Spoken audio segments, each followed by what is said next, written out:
Bom dia, boa tarde, boa noite, eu sou Alexia Costa, diretora de Ensino e Capacitação do IBES, e hoje nós vamos abordar um estudo muito interessante que avaliou a satisfação do paciente num departamento de emergência.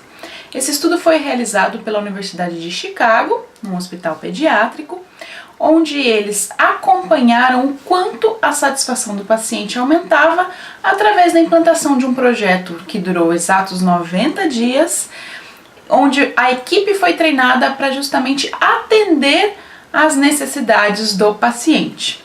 Acompanhe já que a gente vai contar tudo para vocês.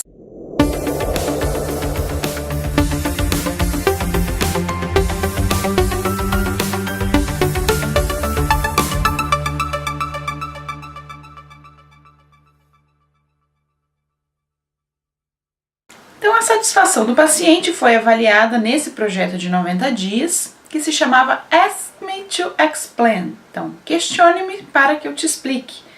Uma campanha que utilizava a sinalização visual para relembrar tanto médicos quanto a equipe clínica sobre as preocupações dos seus pacientes. Então, esses provedores de cuidados de saúde foram educados, treinados sobre ferramentas utilizadas na campanha, por que era essa campanha tão importante e como que eles poderiam iniciar uma discussão com os pacientes para adivinhar e para atender às suas preocupações. E além desses profissionais clínicos diretos, outros membros administrativos também foram treinados. E a principal medida que foi acompanhada para avaliar a satisfação do paciente foi qual a probabilidade do paciente ou familiar recomendar este departamento de emergência para outras pessoas. Os resultados que essa equipe chegou foi que a sensibilidade da equipe às preocupações do paciente aumentaram de 44% para 59,2%.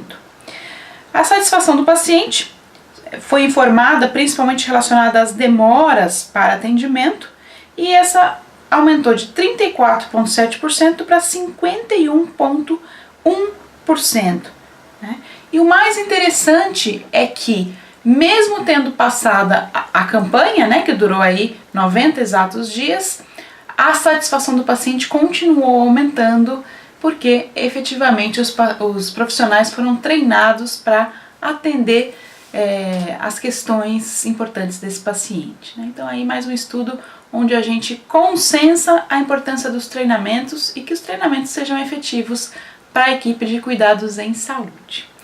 E as 3 dicas que nós trazemos hoje em relação a esse assunto tão importante que é a satisfação do paciente são as seguintes. A primeira dica é sempre definir prazo e definir uma meta para os seus programas de melhoria. Apenas dizer, eu quero melhorar tal coisa, eu quero melhorar tal assunto, eu quero aprimorar tal problemática, não basta. Então, quando a gente fala, foi definido um programa de melhoria de 90 dias, efetivamente a equipe sabe que em 90 dias ela tem que prestar contas de um resultado almejado, se foi alcançado ou não foi alcançado. Então, essa é a primeira dica, sempre definir metas e definir os resultados esperados de um programa de melhoria. A nossa segunda dica é: não deixe de implementar a pesquisa de satisfação do paciente.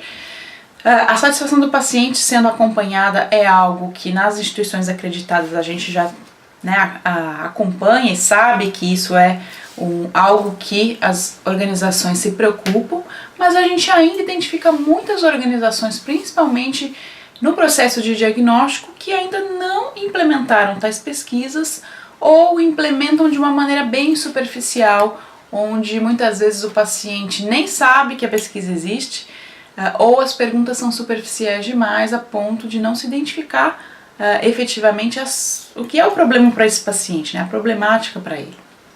Então, implementem essa pesquisa e, sempre que possível, nossa terceira dica é: implemente essa perguntinha tão capciosa que a gente demonstrou nesse estudo, que já é uma questão que várias instituições preconizam, mas a pergunta é: qual a probabilidade de você, cliente, você paciente ou familiar, indicar a minha instituição para outra pessoa?